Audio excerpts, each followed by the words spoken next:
When you think about businesses that are selling through the roof, like Skims or Allbirds, sure, you think about a great product, a cool brand, and great marketing.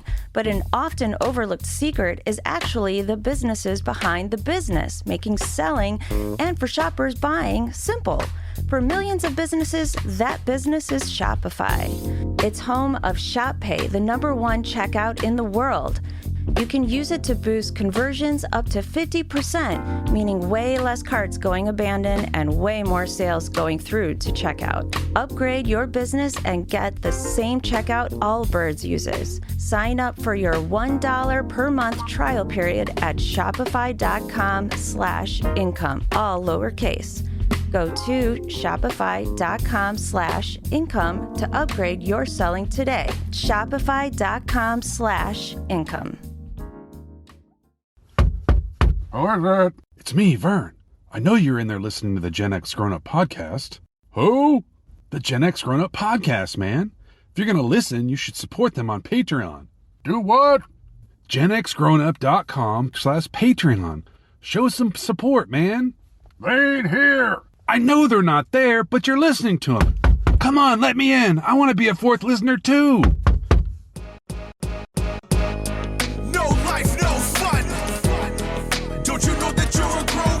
Gen X Grown Up is a YouTube channel, website, and audio podcast you're listening to right now. All made for and by people who love exploring media, games, tech, and toys of yesterday and today through the eyes of Gen Xers who refuse to grow up. Your dinner cannot just be French fries. Basically, life sucks as a grown up. Welcome back, Gen X Grown Up podcast listeners, to this backtrack edition of the Gen X Grown Up podcast. I'm John. Joining me, as always, of course, is George. Hey, man. Hey, how's it going, everybody? You know, it would not be a show without Mo. Hey, Mo. Hey, how's it going? In this episode, 1986, as you know, was a massive year at the movies.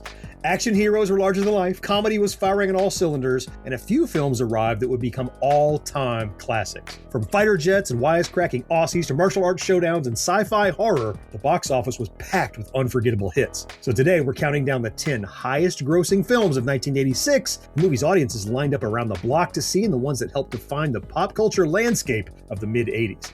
And 86 we picked because, brace yourself, 40 years ago now. Oh my God. 40 years ago. Oh my God. Yeah. And it's even worse for Mo, because he's older yet. It's crazy. Yeah.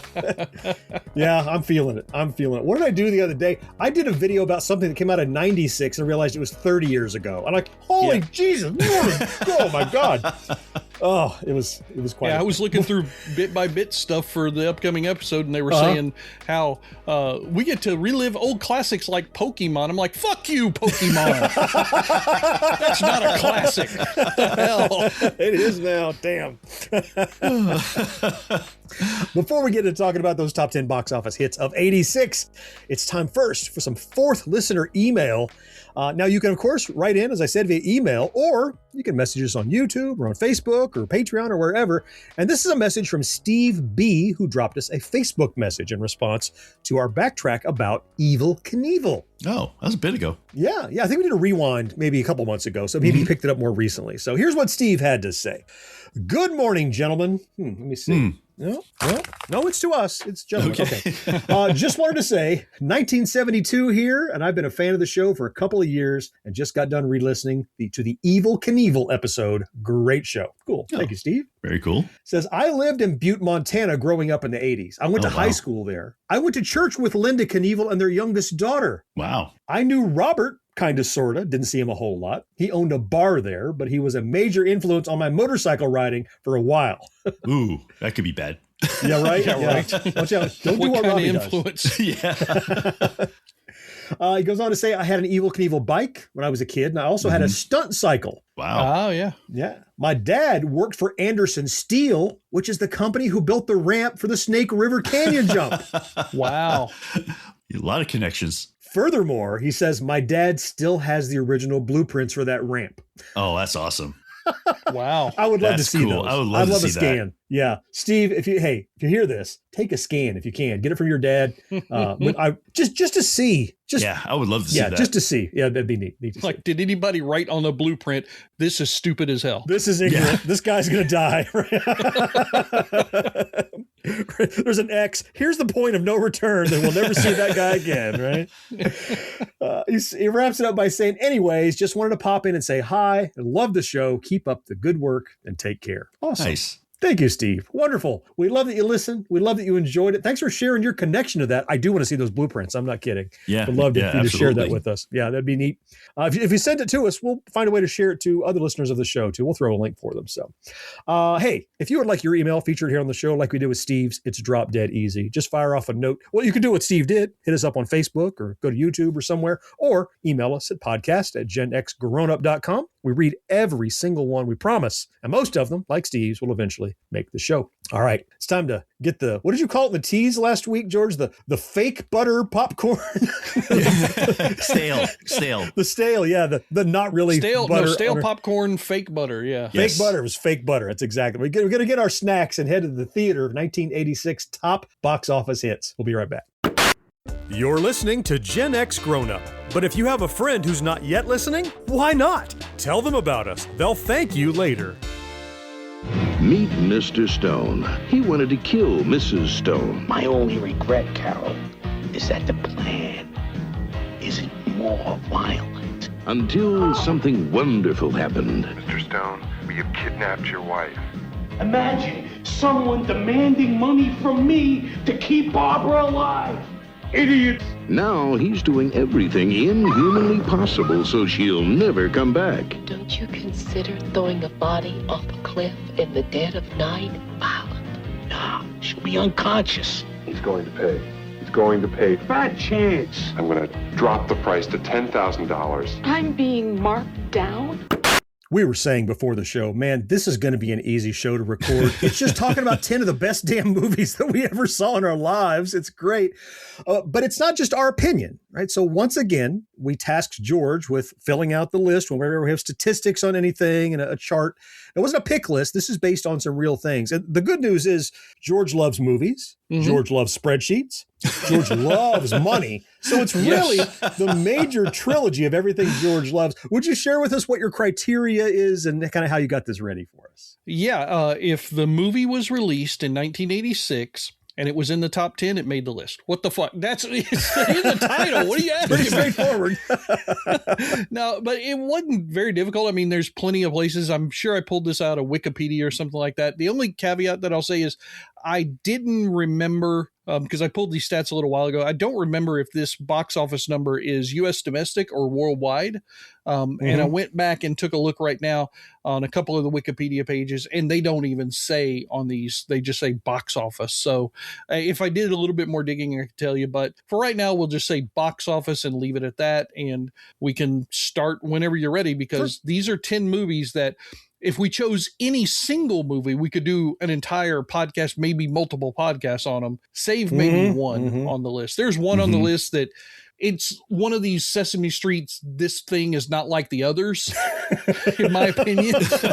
But everything else on the list is pretty much solid gold. See that reference from 1980? There you go. Yeah, that's very nice. Very nice. With you. Good answers. Yeah.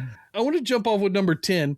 This one made $70,136,369 Not for too shabby. Paramount back in the day. Ferris Bueller's Day Off. Wow. If you'd have told me this was on the list, I'd have guessed top 5. Yeah, me too. Absolutely. But it's barely on the list at number 10. This launched Matthew Broderick's career. We got some great one-liners out of this thing. There was I don't know how many videos I've seen about 15 weird facts about Ferris Bueller's Day Off and whatnot. Yeah. It's an absolute classic. It is 100% an 80s movie, and it definitely deserves to be on this list. Yeah. I wonder how much of that, sometimes these movies don't hit when they're new. They become bigger than they ever were. Now, this was in the top 10. It was no slouch. Right. But I mean, back then it was a movie. Now it's Ferris fucking Bueller. Like now it is it's a touchstone. It's a big deal. And every time I watch Ferris Bueller, which is probably once a year or so, I'll pull it up. I keep remembering that, I don't know what happened to it. There was a sequel in production. Oh, really? You guys heard about this? Yeah. It's in one of those videos, 15 Weird Facts. Is it? Yeah. So it's not like a Lego sequel when Ferris drops off the car to the two valets and they take it for a joyride. It's the movie of the joyride. It's about them driving the car around, putting the miles on it. And the movie begins when he drops it off and ends when he comes and picks it up. It happens in the middle of the existing Ferris Bueller. And I just think, I hope that movie actually comes to fruition, because it's a neat way to expand on the lore of a film that's already so rich with lore and so many like little details to learn and so many things that, it's tremendous. Yeah, I really enjoy the fact that it did a really great job of like kind of breaking that fourth wall, as far as like talking directly to the people, and that have little animations or text would come up or whatever, So it kind of just pulled you into the movie, made you feel like you were actually like part of it, like you're a part of this experience, because he was talking directly to you. Mm-hmm. I think it's the first time I remember seeing an after credit scene when he comes out and talks to the audience. What are you still doing here? The movie's over. Go home. And that became like a touchstone. And I'm not saying that every movie started doing that after that happened, because they didn't. But as you started getting into the later years with the Marvel movies and everybody started doing post-credit scenes, and it became now a thing that like if you don't see a post-credit scene, you get disappointed sometimes. Yeah. I remember Ferris Bueller as being the first example I ever saw. I think a few years ago, I'm thinking back, it must have been the 35th anniversary. It was back in the theaters, and I went and saw it in the theater again. And I'd forgotten about the after credit scene, because when I watch it, just my digital copy, I watch it and I'm like, well, that's over. I hit stop and I forgot about that. And I'm like, wait a minute, how did he have an after credit scene? Now I remembered quickly thereafter, but it was a pleasant surprise, because I'm like, that's right. It was all part of the breaking the fourth wall. He was right there with you in the theater. Yeah. Well, but they got to it in a very smart way, because at that time, it wasn't common for you to stay all the way through the credits. Right. Everybody got up and left. But the way that they did that was they rolled the credits with the music over part of the ending of the movie with Rooney and everything else going on. Him getting on the bus at the end after he's been beaten the hell out of and all. I think that because they kept that going, a little similar to, and these, I'm not calling these post-credit scenes, but like when Smokey and the Bandit would do the, the bloopers during the credits and stuff. Sure. It would keep you around during the credits. And that's what they did with Ferris Bueller. But then you got the black moment and then him popping back on. And it would have been like, when we were watching theater back in the day, I would have likely, and I did, stay all the way to the end to see the Rooney credit stuff. And then when it went black, I'd have been getting up from my seat, collecting my stuff and getting ready to throw my popcorn buckets in the trash. And then I would have heard him coming back on. What are you doing here? And I looked back over my shoulder. You're in the hallway, I think it was half brilliant. Gone. Yeah. Next to the Deadpool credit scenes, it's by far my favorite. Okay. Yeah. All right. Let's move along. So that was number 10. Let's move along to number 9 on our list. Mo, you want to move us up? Sure. So number 9 was a movie probably nobody remembers. Ruthless People. It was put out by Touchstone, which later became Disney, and it grossed $71,624,879. So it did a little bit better than Ferris Bueller. So I knew this was coming, so I went back and didn't watch the whole thing, but I kind of watched some of it to remind myself. Now, it had an amazing cast. Had Danny DeVito, Bette Midler, Judge Reinhold, Helen Slater, who you might remember was Supergirl in the old 85 movie movie. And the girlfriend in Secret of My Success. Yes, right. Billie Jean. Bill Pullman in his first movie. Was it? That was his first movie ever, was playing a really, really stupid person. Yeah.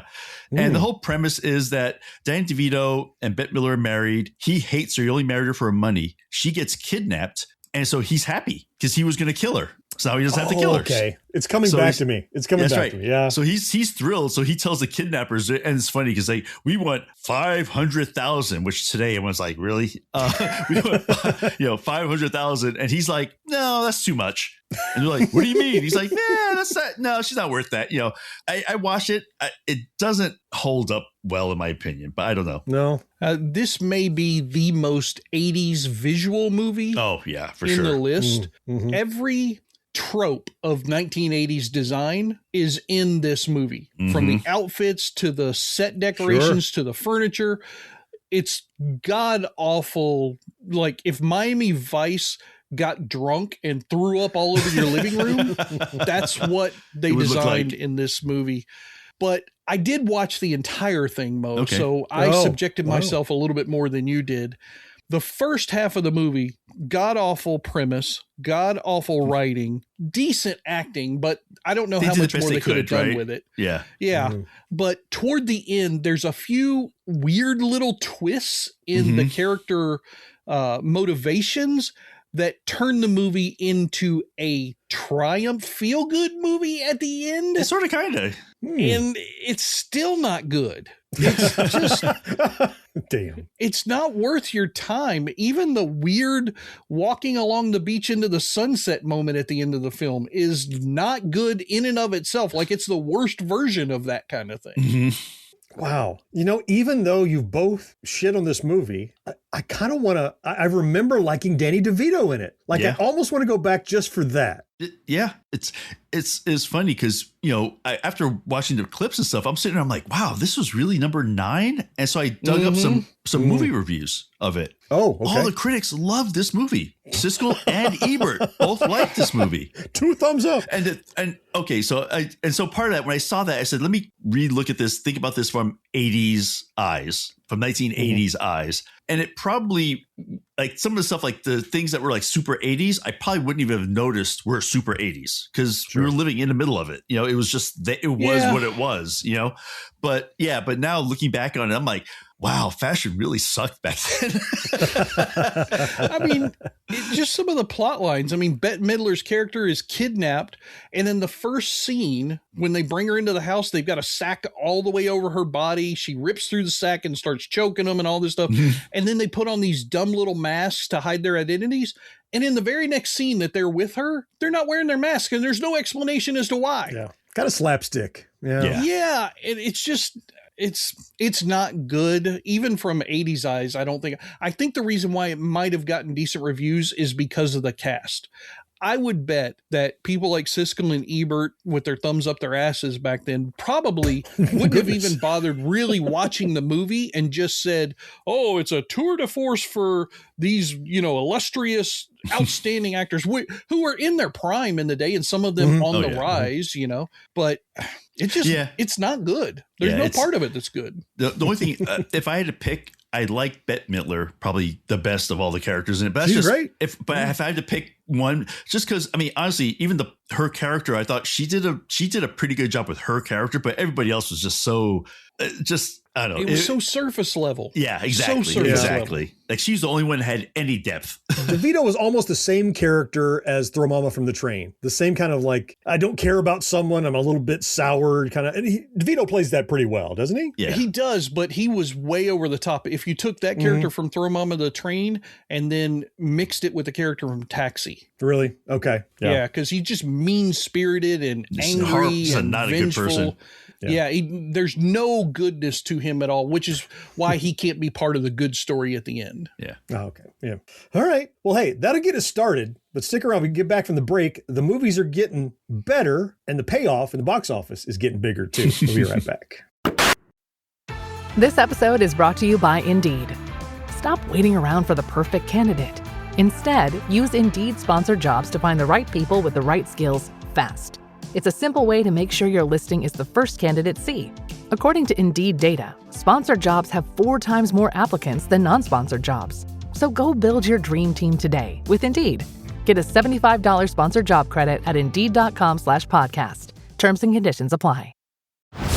On December 12th, Disney Plus invites you to go behind the scenes with Taylor Swift in an exclusive 6-episode docuseries. I wanted to give something to the fans that they didn't expect. The only thing left is to close the book.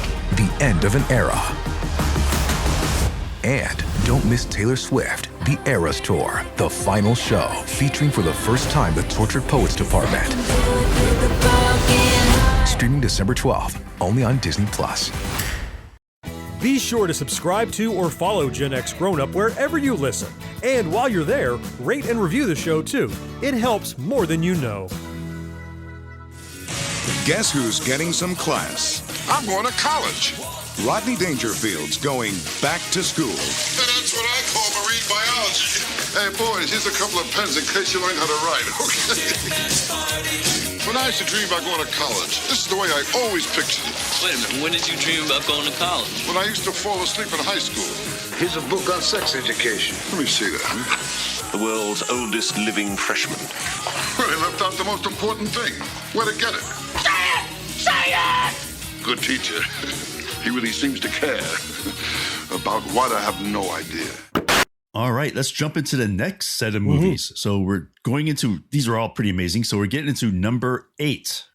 Yeah. So number 8 is, it was inevitable we would see Eddie Murphy on this list, right? So yeah, from the 80s, absolutely. Oh, yeah. Yeah, right. As long as he released a movie in the year we're talking about, it's going to be on the list. He's in it. He's going to be on the list. And this probably not his most highly revered film, but it certainly was a winner. The Golden Child that got $79,817,937 for Paramount. And now I probably watched this one, definitely saw it in the theater, saw it maybe once or twice, because it's not my favorite Eddie Murphy movie. But yeah, the premise is he's a social worker, and he's informed that he's the chosen one, kind of like the like the kung fu, right? Like he's walking the rice paper, but he never thought he was. There's no reason to think that he has to save this magical golden child that's been kidnapped from Tibet who has mystical powers. And hilarity ensues, as you might imagine, right? So who would have it? It had Eddie Murphy, Charlotte Lewis, Charles Dance, and it was who directed? Michael Ritchie directed this one, surprisingly. Yeah. Let me say, this movie, I really remember the trailer, because that's what made me want to see it, because it was like his whole very every 1,000 years a child is born and one person must protect. And you see like this person trudging across the snow, and all of a sudden it's Eddie Murphy. What the hell is this? It's damn cold. What the hell? And so I was like, it's funny. So a couple things, like, this movie was not amazing. I mean, quite honestly, I think if it wasn't for Eddie Murphy, it probably would made the money. He was better than Best Defense. Yeah. Oh, by far. Oh, well. Oh, come on now, George. That's not even a comparison. I liked Best Defense. Really? Oh, okay. Wow. Anyway, so I liked it better than Ruthless People. I'll tell you that damn much. A couple things made me really enjoy this movie, though. One was Charlotte Lewis. Unbelievably gorgeous. Wet t-shirt. And they had a couple little beats in this movie that just I really kind of liked, like how they actually killed one of the previous Golden Child, and they said something like compassion was lost or something like that. So I was like, wow, I said that's pretty heavy. Not an amazing movie. It could have been better, but it was fun to watch. Yeah, and so I think you might have a couple of things confused. This Golden Child was the one to bring compassion to the world. So, but they did mention one dying, and they said, and his loss was blah, blah, blah to the world. Yeah.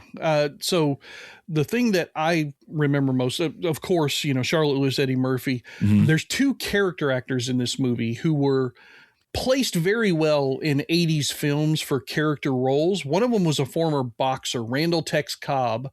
He plays one of the evil henchmen. Oh, yeah. In this. He's the one that has the soda can that gets turned into the little dancing thing that Sada Noomspa smashes later on.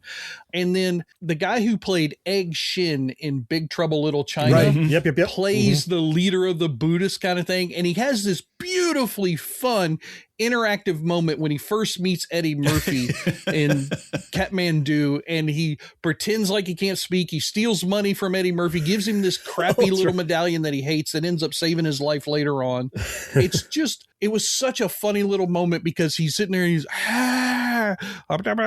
and Eddie Murphy's like, oh, here, $1 for you. And then the guy takes 100 from him, and Eddie Murphy's like, oh no, you took the wrong one. Give me this 100 back and I'll give you the $1. And the guy's like, eat shit, monkey brains. And I'm like, what the It was just so funny. And the whole movie has little Eddie Murphy kind of quip moments like that. It is, yeah. It's the vehicle. It's another vehicle for Eddie Murphy. I remember the scene that sticks out to me in my memory is when there's these trials that he has. He's trying to get a ceremonial dagger or something. Oh, yeah. And he has to go through an obstacle course without spilling any water from this glass. Yep. like, so you have the quippy Eddie Murphy, plus you have all this kind of physical comedy, slapsticky kind of stuff. Which he doesn't. Eddie Murphy's not known for that particular kind of humor, but he did fine with it. I mean, he's a physical guy too, and so I think he did quite well. That was fun. That was a fun part of this movie too. I love the ending line of that when he finally gets a dagger, and he's like, "Ha! I got the dagger. Now turn on the goddamn lights," because he was in the dark and he hated the whole thing. It was really funny. It was a good movie. Definitely deserves to be on the list. Certainly deserves to be above at least one of the movies that we've already talked about. That's right. Yeah, it made its money. It did. All right, Mo, we're all jealous that you get to talk about the next movie on the list, but we did schoolyard pick and you won this one. So go ahead. Yeah. Well, I figured if I had Ruthless People, I should get this one. So yeah, that's fair. So number 7 that made $86,160,248 was Aliens, sequel to Alien. One of the bitch. And I remember seeing Aliens, like when I saw Alien, the first one, it sort of traumatized me because I was definitely too young to go to a theater to see that movie. But when Aliens came out, I was a little freaked out about it, but it was a different movie, but just as good. You know, it wasn't the same as Alien. It was a totally different type of horror, whatever you want to call it. But man, it was a great action movie. Oh, yeah. It's one of those movies, and a couple of them came out in the 80s that were like this, where there are arguments to be made that the sequel might be slightly better than the original. I think of this, and I think of Terminator 2 in the same breath. I mean, it's just such from the moment that she wakes up and you find out the despair that she's been in the ship for 80 plus years and her daughter is already dead, to them being on the ship and her having to go into kick-ass mode again and drive the vehicle out from the places they've been, just completely destroyed by the alien hives, to the ending with Bishop being torn in half. It's just such a fun movie all the way through. It never lets up. Oh, man. Yes, you're right. All of that also, no disagreement there. Maybe better than the first one. The thing about the two is, like, the first one is like this monster in the building horror movie. Yeah, like more suspense, more. Yes. And then Aliens, you get to see more because they know what they're facing this time. And so you have the Space Marines. I love movies where they actually make the appropriate, now they still weren't prepared, but they try to make the appropriate preparedness plan for whatever the monster is. They're not going in blind, right? They got the guns and they got the flashlights and got the scanners and they got the trackers and everything.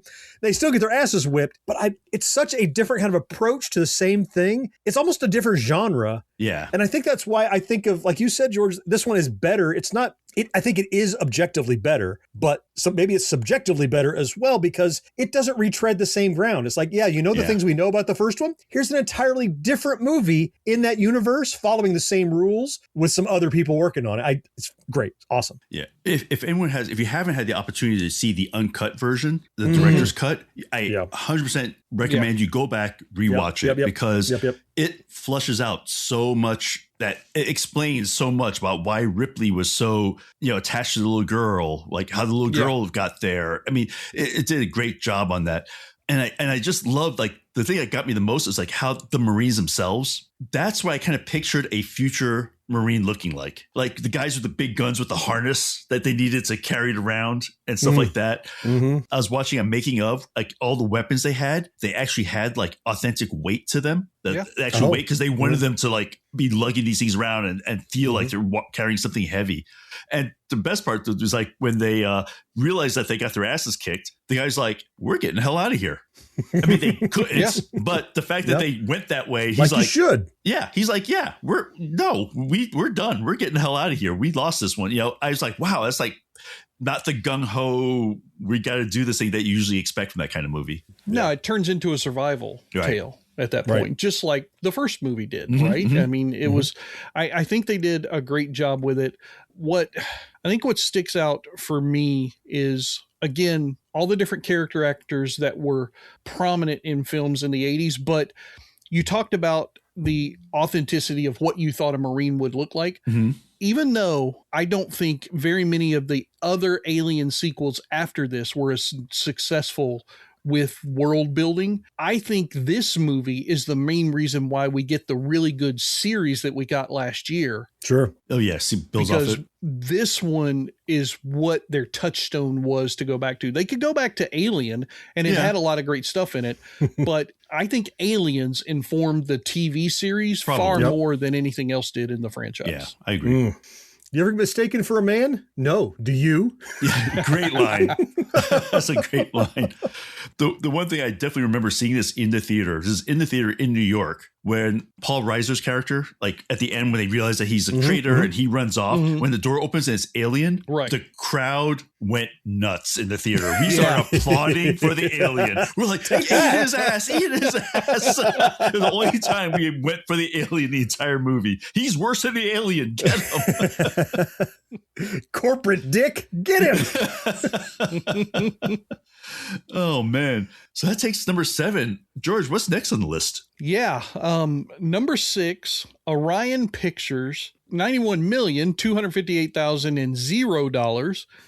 Rodney Dangerfield hits the list, Back to School. Yeah.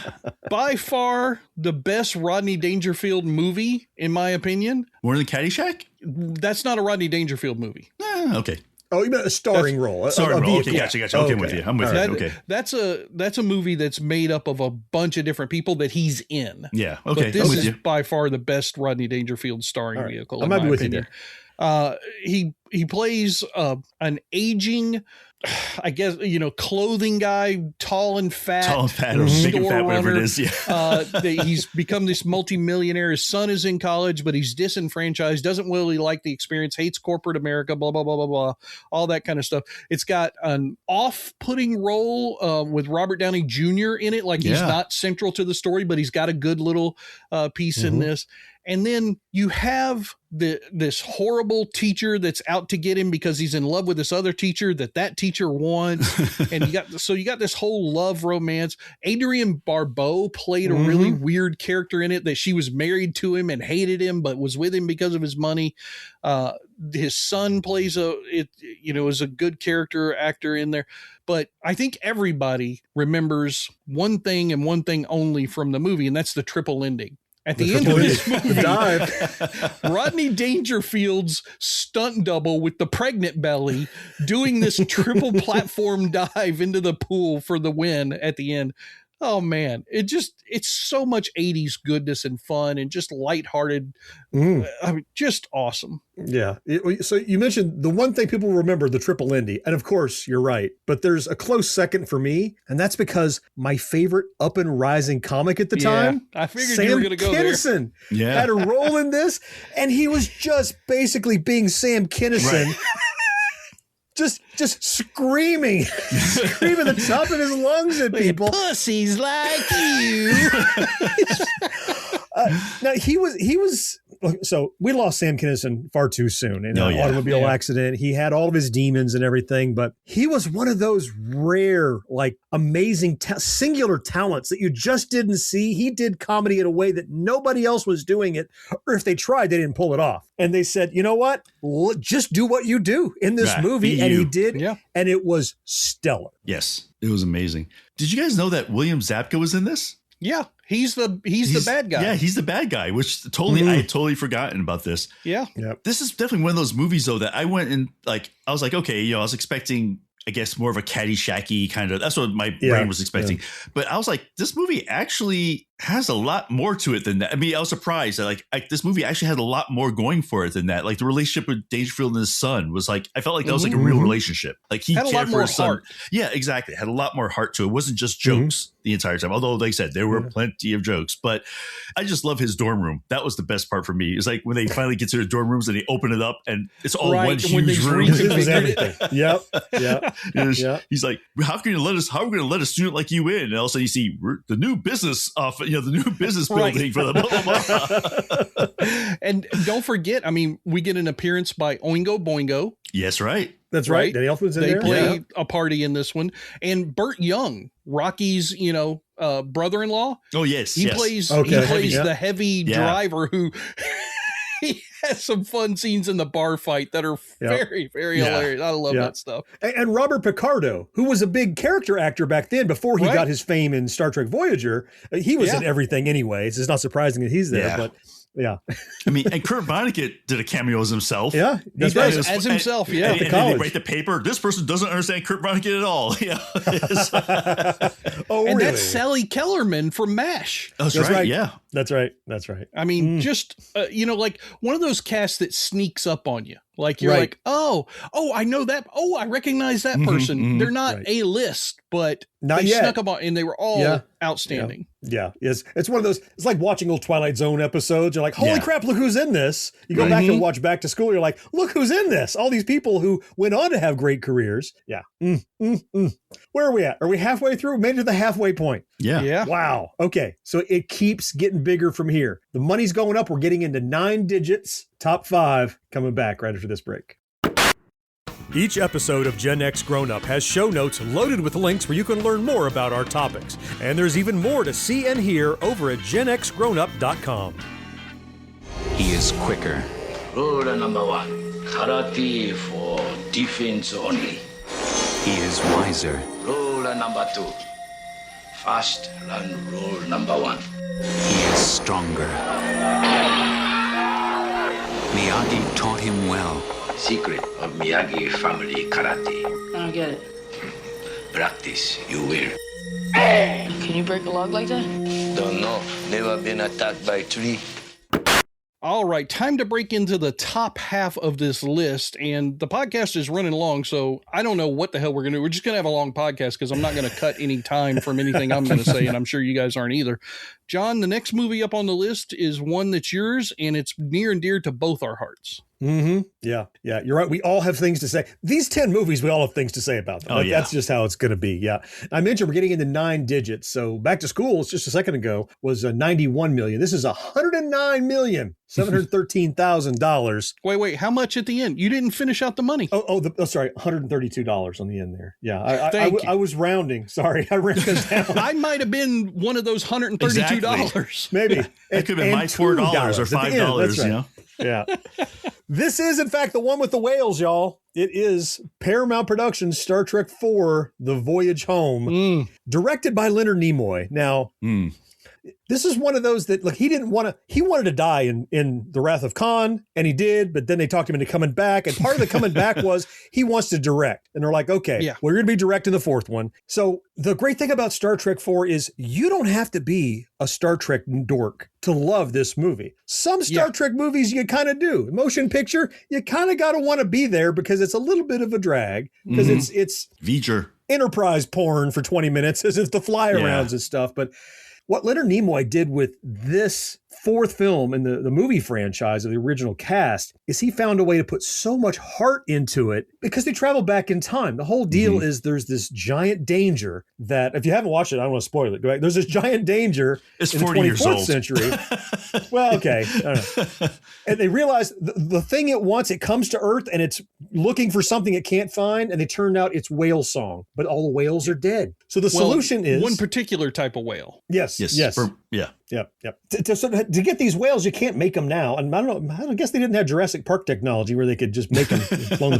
Anyway, we had to go back. And so they had they turned a Klingon bird of prey into a time travel device, whiplashed around the sun. Why not? Well, by the way, Christopher Lloyd's who they stole it from. So Doc Brown is who they stole it from. Yeah. Whiplashed around the sun, traveled back in time to the 80s, of course. Yes. And they build basically a tank inside of this spaceship and save the whales and put the whales in the spaceship to bring them home.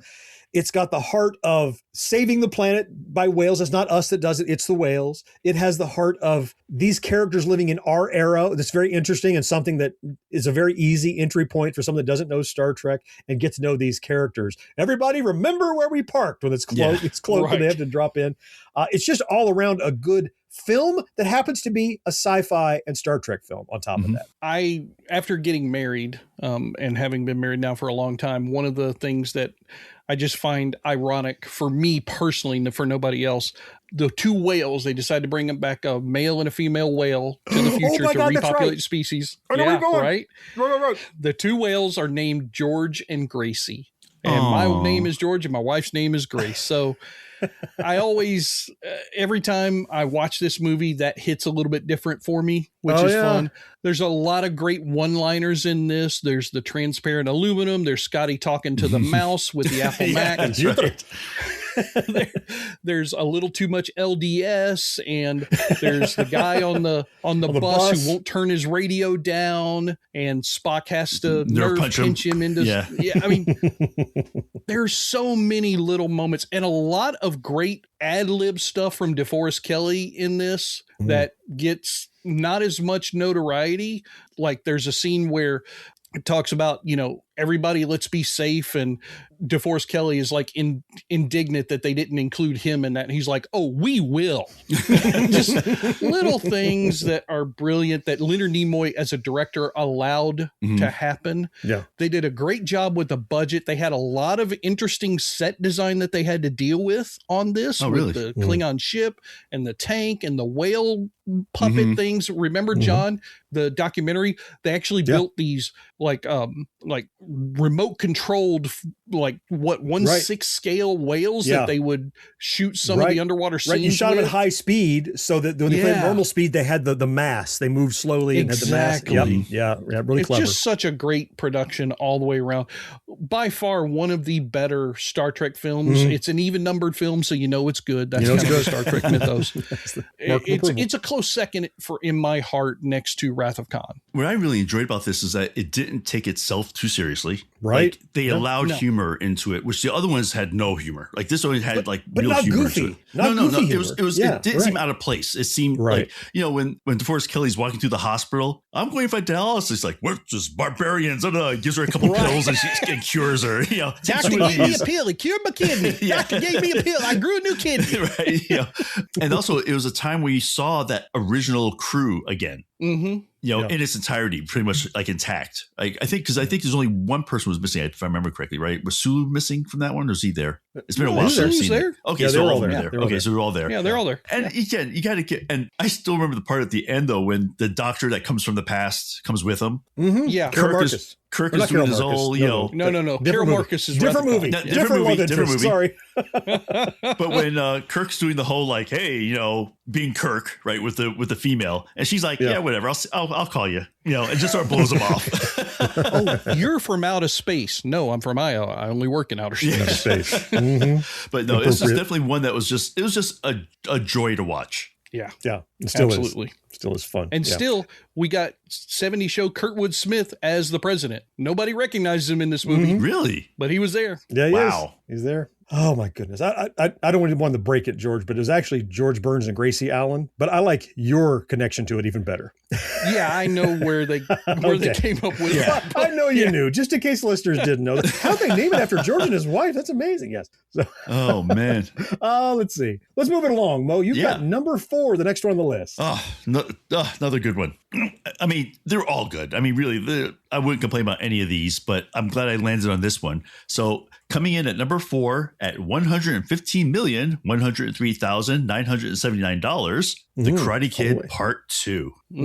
Man, a lot of trepidation when this one came out, because how we feel about the first one. All of us, I'm sure, felt the same about the first one. Yeah. And like, making a second one, how can you make it better? And I'm not going to say it was better, but it was good. It was solid. It was solid. It was good. I love this one though, because the relationship between Pat Morita and Ralph Macchio, like it just creates so much more of that relationship where they go back to his hometown in Okinawa, and the fact that it's like, it was a little sad too, because his town is like not really there anymore because, Rich, well, yeah, more or less is not there. He can't find it on the map. It doesn't exist on the map anymore. When he's like, where is it? Naval base. Yeah. It was just such a solid, good movie. Some of it was a little like, okay, they're kind of taking the same tropes from the first one again. Like, it's exactly the same. Big fight at the end. He's got to do this. But you know what? I didn't care. I was all in on it. It didn't matter to me. People wanted more Karate Kid, and you can't blame them. And so there's certain things you gotta give them. And like you said, you love the relationship between Miyagi and Daniel. You've got to build on that relationship. And what better place than to go back to his hometown? And so here's Miyagi in his world. So take Daniel to Miyagi's world. Now, very different than what he grew up with, but you know what I mean. Living in his town and his world and learning more about the man and his history that somehow incredulously makes Mr. Miyagi even more lovable. I know. Here? Yeah. So the movie starts off with the ending of the first movie. Yes. And that's something that if you go back and you look at interviews and you talk to people who were there when the films were, that original ending was supposed to be on the first movie. They cut it because the studio wanted a happy ending, not a crazy looking ending on the first movie. Smart. But they still had the footage. So they added it into this movie as a way to catch people up to speed from the original movie and bring that feeling back to them, because then we get the time skip. Right after that scene, we get several months later, Daniel's coming back to Mr. Miyagi's house with his wrecked car because Allie, who's not in the film, wrecked it and went off with a boy from college and fuck her and everything else, right? And then we get the letter and Daniel's like, well, wait, what are you building out here? Let me put a nail in, blah, blah, blah. And it's because he's building him a guest house because his mother's going off for some new job and he can't be there. Daniel spends his money to go on the plane ride with him to Okinawa. It's just a beautiful relationship story between Daniel and Miyagi, and then between Miyagi and his father and his love interest and his rival. And then between Daniel and his new love interest and her former scorned lover. Right. But the best part about this movie is that at the end of this film, if you have a heart at all, you're singing that goddamn song and you're maybe crying and you're cheering and you're celebrating in the theater. And then almost 40 years later, we get a payoff with Cobra Kai for all of the storylines that were set up in these two movies. Crazy? Yeah. It was so good. It's one of my favorite franchises of Gen X movie lore because they stayed true. I'm not saying Karate Kid 3 was great and Next Karate Kid was a piece of shit, but they stayed true to the formula every time they put something out. And you got to love that kind of dedication. Yeah, for sure. To me, that got when they said that his father was dying. I mean, the first movie, you hear like, where'd you learn this? Father taught. You know, I mean, every single thing he knew was so you knew how important his father was to him. Right. You know, like you knew already because his father taught him everything, apparently. And you have to have a heart when he finally meets his childhood love that he left. And he's like, why didn't you get married? And he's like, you never came back. My heart. You're like, God. I was like, he said it was just a good movie. Yeah. Damn. And so the next one on the list kind of takes a left turn as far as types of movie. Well, not quite as heartfelt. From this list that we've been doing so far, it's definitely a little divergent, you might say. Orion Pictures, $138,530,565, all traveled across the seas to Vietnam for the movie Platoon. Oh my God. Yeah. Ladies and gentlemen, this movie holds a very special place in my heart, as all these films do, save one. I had an uncle who was in Vietnam. I'm sure all of us had somebody family with some connection to Vietnam at some point because of our generation. He went through a lot. I did an interview of him in middle school for an article that I needed to write for a special paper that the teacher wanted us to do. And that interview was the toughest thing I think I had done to that point in my life as far as interacting with another human being because of the stuff that he was able to tell me, but more importantly, the stuff he couldn't tell me, I think, because he just couldn't bring himself to talk about it. But he did tell me a story about how on patrol one night, NVA run up on him, firefight ensues, bullet whizzes right through his earlobe and kills his best friend right next to him. Oh, geez. This movie Platoon brought all of those feelings to the big screen for me. Now, I know that there are people out there who are going to say The Deer Hunter is the best Vietnam film or Apocalypse Now is the best Vietnam film. I don't want to argue with that, but for me, Platoon is my favorite Vietnam film that I've ever watched because it's gritty. It's real. Oliver Stone at the height of his directing career. Yeah. And then you've got the trio of main characters. You've got Charlie Sheen as the young recruit, and you got Willem Dafoe and Tom Berenger as the grizzled veterans that are playing angel and devil on his shoulder throughout the entire film. It's hard hitting. It's bloody. It's evocative. It makes you question what you would do in the situation of the different characters. And it doesn't place judgments to the forefront of the story. It keeps them back, but you do see decisions having consequences as the film reaches its climax. Boy, you're not just whistling Dixie, man. I'll tell you this, like Saving Private Ryan for me, this is a film that, as good as I know it is, I've never rewatched it after seeing it in the theater. No. Wow. I don't look, I've had the enviable position of never having to have been in war. Right. And so I don't like the way it makes me feel, just like Saving Private Ryan, because I can watch Aliens and go, it's Aliens, but this is, I mean, it's a fictionalized version, but these are real things that happen to real men and women in the real world. And I'm like, damn, that hurts to know that the world is like this. I like living in my insulated environment that I don't have to see that every day. I know it's out there. I'm aware of it. I'm sensitive to it, but boy, there's, because Oliver Stone, what a visceral filmmaker he is, no matter what he's doing. And he put all of that shit up front. And I've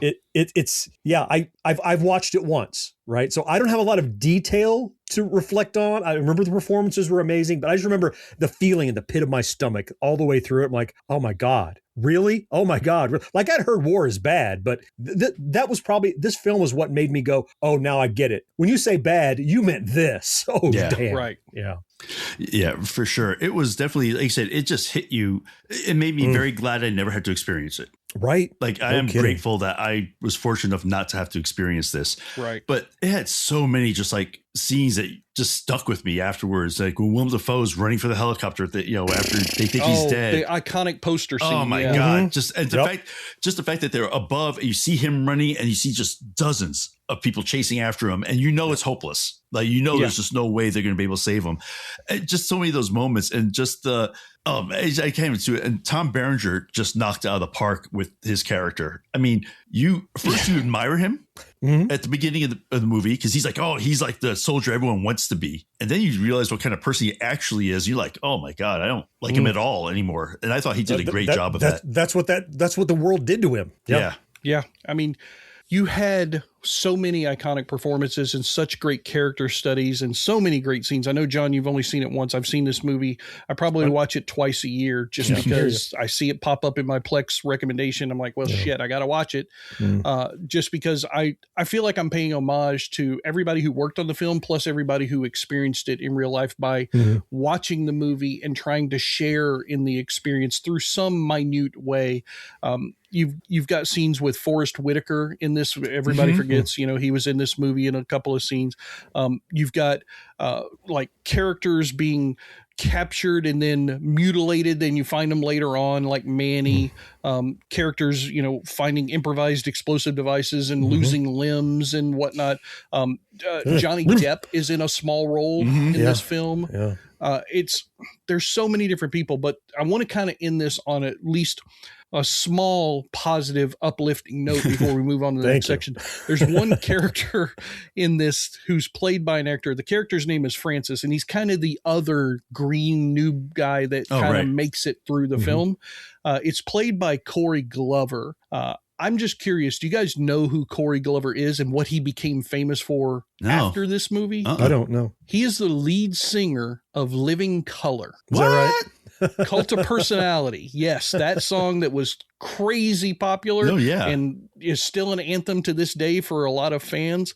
Yeah. Corey Glover played Francis in this movie. He didn't have a big movie career. Obviously, he went into music, but it's one of those little trivia notes that I pride myself on, like, oh shit, that's him. When I saw it years later after rewatching it, and I was like, wait, that looks like, and it's sure enough, Corey Glover, Living Color, Cult of Personality. At least it's a positive out of this dark movie. Yeah. Super respect to the film, and maybe I'll get back to it one day. I remember how rough I felt. It's so good. Okay, we're down to the last two. So this next segment is going to be a palate cleanser. We're shifting gears back to a little more upbeat, some comedy and some action. So stick around. We'll be wrapping this top 10 up right after this. If you're a die-hard Gen X grown-up, you can pledge your support by clicking join on YouTube or by becoming a patron at genxgrownup.com/Patreon. He was raised in the land down under, where a man thinks on his feet, speaks with his fists, and lives by his wits. A legendary figure about to encounter a world more treacherous than any he has ever known.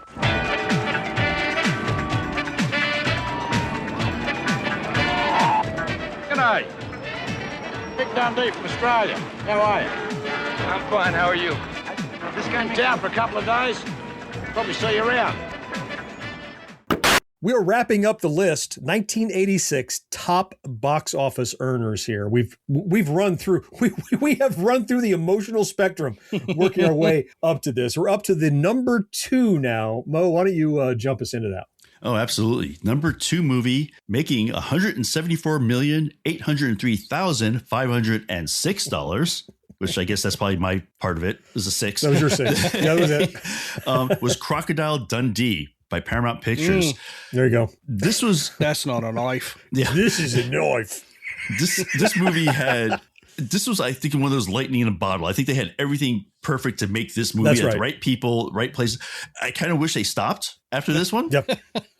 Because I think everything after just sort of diluted this movie a little bit. But again, it's a fun movie, about somebody doing a report of a guy in Australia who got attacked and survived after getting attacked by a crocodile and had to crawl miles, and Paul Hogan, the main character, is a character. Like he is, he is like, and he takes him to New York, and the way he sees New York is almost optimistic. Like he thinks that this many people living together, it must be the friendliest place on the planet. You crystallized something for me, Mo, when you just said, how it was just kind of it all came together just right, this lightning in a bottle thing, because on paper, this movie doesn't sound like anything to me. Yeah. There's something about and look, Paul Hogan wasn't just the star. He wrote the screenplay. It was his story. Mm-hmm. And you had the right people in the right place with the right story and just the right, it's the tone. It's the tone of it. If you try to make it a little funnier, it's slapstick garbage. Right. If you try to make it a little more serious, it doesn't land. There's some. It just threaded the needle, and it became not just a good movie, not just a successful movie, but it became like this cultural touchstone. Of everybody was quoting it. Everybody wanted to have an accent like Paul Hogan. Everybody wanted to do "That's not a knife." I can't tell you how many times my uncle. That's not a knife. This is a knife. He had no accent, but he quoted it every time. If you saw a knife, if you were in the woods, if you're at his house, if you're at the kitchen table, that's not a knife. This is a knife every time, right? It permeated, and it hit just right on so many cylinders that you couldn't reproduce it. That's why the second one was like, maybe. Also, I love how Mo said he wished they had stopped at this one, and you talked about the second one. There's a third one of these. I did There not. were 3 Crocodile I didn't know there was a Dundee third. films. Yeah, the third one is Crocodile Dundee in Los Angeles. Swear to God, Oh that's my a real God. movie. Go look it up. So it's just like Escape from New York. Released in 2001, of all things. It was terrible. But Linda Kowalski, she played the love interest in this film. Right. I mentioned her because I want to talk just for a moment. This film got nominated for a lot of awards. It got nominated for Best Original Screenplay for the Academy Awards, as well as Best Actor at the BAFTA Awards. And he won, and by he, I mean Paul Hogan, won Best Actor for the Golden Globe Awards from this film. So it definitely had its laurels in its day. It was number 2 in the box office, so there's no denying it was financially successful at that point. I'm trying to remember what the original budget was. It was something very small. Yeah, $8.8 million versus that 176 or 174. And I'm looking on Wikipedia. Wikipedia has a $328 million box office, so I'm guessing that the 174 is U.S. domestic, maybe. Yeah, right. So it's well worth it to go watch this movie. If you watch Platoon, an hour later, go watch Crocodile Dundee, and it'll get you back into the right frame of mind to be happy, because everything about this movie is just the fish out of water tale, where he's not just changing his view, but changing the view of people around him. Right. That's right. That's what 100%. I think really touched audiences' hearts with this. It's kind of like Tom Hanks in Big, right? That kid becoming the adult changes the adults around him, and Crocodile Dundee does the same thing. And I think that's why those movies were so popular, because it showed that optimism and happiness and love are real tools that we should all use. And that kind of movie is easy to screw up, is the thing. Yeah. Sure. Right. The story is a tale as old as time, right? A fish out of water, and people learn from him. That can be such of a trope. But when you do it right, like Big, like Crocodile, no kidding. One thing I have to call out is that the bar scene, when he's talking the bar, that bar was like 4 blocks from where I grew up. And the New York bar. Yeah, I didn't know if you meant the Australian bar or the New York one. The New York bar. It was more blocks from that. Yeah, it was a few more blocks than 4. But the only reason I mentioned that, it was a bar that they would serve pretty much anybody. So to get them in trouble. But I did go there quite a bit with my brother. I see. I see. But it was a great bar. It's called the 7B. But anyway, like I said, this, like you said, John, I think you nailed it. It's like this movie could have been so easy to make bad. Sure. Oh yeah. Any one of these things didn't work out right. This is a horrible movie. And we got lucky. Yeah. So John, you ready to take us to number 1? I will. Number 1 is located. It's adjacent to the danger zone. This is $176,781,728.34 for Paramount. I lied about the pennies. Top Gun. Oh my goodness! How much time do we have? Well, this is we did a Top Gun episode. We're not going to worry about the length of this podcast this time. See also our episode all about Top Gun if you would like to hear more about it than what we truncate here. Because back when Maverick came out, we did an episode focusing on Top Gun, right? So, oh my God, Tom Cruise playing the youngest, cockiest, smarmiest, but capable fighter pilot with his buddy Goose. Oh, Goose. God, I love you, Goose. I miss you, Goose. Anthony Edwards. Yep. It was it's I'm going to call it an ensemble piece that has stars that were meant to be the star, and the ensemble is so strong and therefore elevates the star. It's one of these like the Ouroboros eating its tail. It's like the supporting cast made the stars stronger, and the stars were so good it elevated the supporting cast. And plus just the visuals, the stunts, and you get that military camaraderie of these young cocky guys who are living their best life, and yet they have to live this way because they are living the most dangerous life you can. These edge of their seat pilots who very real danger, as we saw. God, I miss you, Goose. I think I saw this at the theater. This is the flip side of Platoon. Saw Top Gun when it first came out. And you know how sometimes with your buddies, you're like, want to see a movie. What do you want to see? I don't know what's out. I would say, let's go see Top Gun again. Let's go see Top Gun again. Yeah. I think I saw it in the theater during its initial run about 5 times. So John was responsible for the 728 of that was number, the extra $7 on the tail end. You're right. I saw a recent thing. I guess maybe one of the algorithms listened in on my Alexa phone call stuff or something, and it popped up a video in the YouTube suggestions for me where Quentin Tarantino discusses this film in a way that you will never really expect. He calls this film the highest grossing gay film of all time. He is convinced that all of the pilots in this movie are gay, and that's the story that's trying to be told. That's underlying, because he's like, look at it. The girl is after Tom Cruise's character, and he doesn't want anything to do with her until she's in the elevator dressed like a man. And then he starts getting interested. He goes over to her house and he walks away and doesn't have sex with her. And it's not until later on. And look at him and Iceman in the shower. And what's the last thing in the movie that he says? You can ride my tail anytime. Leave it to Tarantino. Oh, it's just so funny. There is a volleyball scene that could give you ideas, I expect. Right? So there is that. There is that. And what's the song that they're playing in that scene? Oh, damn. What is it? Mm-hmm. Take my breath away. What about the boys? Nope. What is it? Playing with the boys. Play with the boys. Play with the boys. There you go. Do you know that Val Kilmer didn't want to do this movie? Yep. But he was under contractual obligation, so he had to. Mm-hmm. And it turns out to be one of his like most notable roles, even though it was a supporting role completely. But I'm so glad that he revised that role too in Maverick. Yeah, just to see him again ever so briefly, despite his medical problems. But wow.